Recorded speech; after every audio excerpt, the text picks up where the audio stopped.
को लेके सब लोग काफ़ी चिंतित हैं, क्योंकि पूरी दुनिया भर से जो खबर आ रही है उसके हिसाब से बहुत तेज़ी से फैलने वाला वायरस है।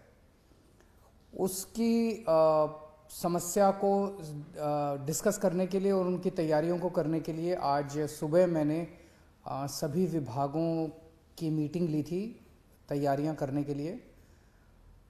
ओमिक्रॉन की मोटे मोटे तौर पे दो कैरेक्टरिस्टिक्स हैं। एक तो ये कि ये फैलता बहुत तेज़ी से, दूसरा ये कि ये काफ़ी माइल्ड है। इसमें हॉस्पिटलाइजेशंस कम होते हैं, मौतें भी काफ़ी कम होती हैं। इसको ध्यान में रखते हुए हमने अपनी सारी तैयारियां की हैं। पहली चीज़ तो अगर ये फैलता बहुत तेज़ी से तो हमारा वो वाला इंफ्रास्ट्रक्चर काफ़ी स्ट्रांग होना चाहिए। तो हमने 3 लाख टेस्ट डेली करने की अपनी कैपेसिटी बनाई है कि अगर ज़रूरत पड़ेगी तो 3 लाख टेस्ट दिल्ली में डेली हो सकें।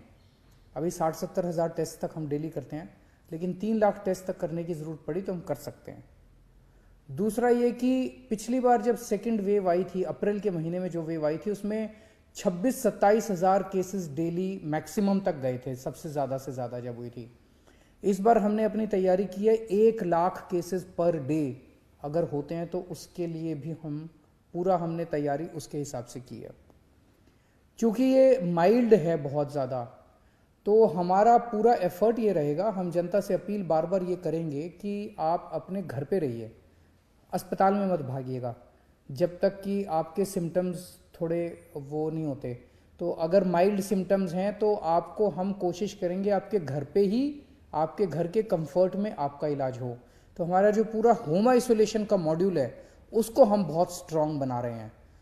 उसमें सबसे पहले जैसे ही टेस्ट के नतीजे आएंगे और ये पता चलेगा कि कोई व्यक्ति को कोरोना है, पॉजिटिव है, तो उसको तुरंत फ़ोन कॉल जाएगा हमारे यहाँ से और उसको कहा जाएगा कि आपसे अब दिल्ली सरकार लगातार संपर्क में रहेगी।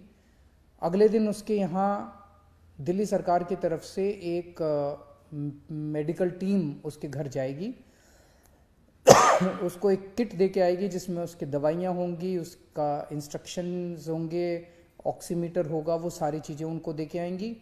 और उसके बाद से डेली उसकी टेली काउंसलिंग, फ़ोन के ऊपर डॉक्टर्स जो हैं फ़ोन के ऊपर उनकी काउंसलिंग करेंगे 10 दिन तक, या जब तक वो ठीक नहीं हो जाते। तो होम आइसोलेशन, इसके लिए जो भी एजेंसीज़ हायर करने की ज़रूरत है उसको 1-2 दिन के अंदर हम सारी एजेंसीज़ को हायर कर लेंगे। ये आज मैंने आदेश दे दिए हैं।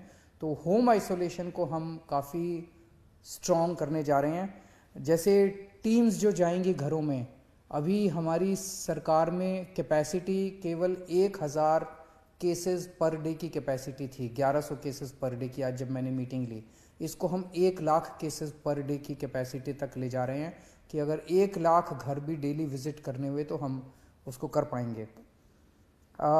मैन पावर की इसमें ज़्यादा ज़रूरत पड़ेगी। जो सुनने में आ रहा है दूसरे देशों से कि मैन पावर की काफ़ी कमी हो जाती है क्योंकि केसेस बहुत ज़्यादा होते हैं, तो सफिशेंट मैन पावर का इंतज़ाम किया जा रहा है।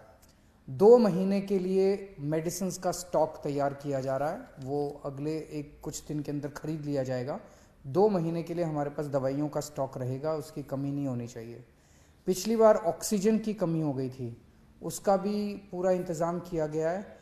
सबसे ज़्यादा दिक्कत पिछली बार ये हुई थी कि केंद्र सरकार हमें अगर ऑक्सीजन अलॉट भी कर रही थी दूसरे राज्यों से, तो उस ऑक्सीजन को ट्रांसपोर्ट करने के लिए हमारे पास ट्रक नहीं थे, क्योंकि दिल्ली सरकार को ज़रूरत नहीं पड़ती ऐसे ट्रक्स की। लेकिन इस बार हम 15 ट्रक्स, अगले 3 हफ्ते के अंदर 15 ट्रक्स ऑक्सीजन के हमारे पास टैंकर्स जो हैं वो डिलीवर हो जाएंगे और इसकी भी दिक्कत नहीं होनी चाहिए। हमें लगता है कि शायद दिल्ली में बहुत ज़्यादा, भगवान से प्रार्थना है कि ज़्यादा इसका प्रकोप ना हो, क्योंकि सीरो सर्वे बताता है कि दिल्ली के अंदर सीरो सर्वे 95% से ज़्यादा आया है। इसका मतलब इतने लोगों को कोरोना पहले हो चुका है, उनके अंदर एंटीबॉडीज़ ऑलरेडी है। और दूसरा 99% लोगों को फर्स्ट डोज लग चुकी है और 70% से ज़्यादा लोगों को सेकेंड डोज भी लग चुकी है। तो इन परिस्थितियों को देखते हुए बहुत ज़्यादा प्रकोप होना तो नहीं चाहिए, लेकिन अगर होता है तो चिंता करने की बात ज़रूरत नहीं है। हम सब साथ हैं, दिल्ली सरकार आपके साथ है, दिल्ली सरकार पूरी तरह से तैयार है। Thank you.